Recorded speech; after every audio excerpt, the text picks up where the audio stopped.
Nikiwa under 15 cross country na nikakuja number 1. Nilipewa gold na nilifurahia. Nilipewa mpaka na president. Kwa matumaini yangu kama Mungu atamwezesha, kwa sababu Mungu ndiye anawezesha kila kitu. Naona atakuwa na ataendelea na atakuwa champion.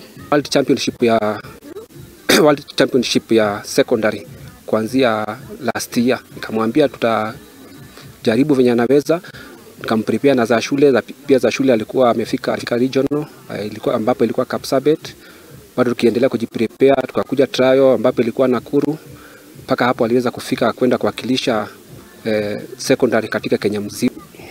Yeye ni mtu ambaye potential yake iko juu sana. Ukiangalia watu kama Faith Kipyegon, mtu kama Vivian Cheruiyot walianza kama yeye. Hata walikuwa nakimbia bila viatu na unaona mahali wako.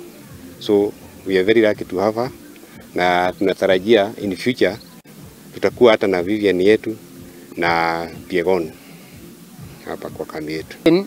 Amekuwa akiwakilisha hata shule, lakini mwaka huu ameibuka na ushindi wa kushinda gold katika mashindano ya shule yenye ilifanyika race course.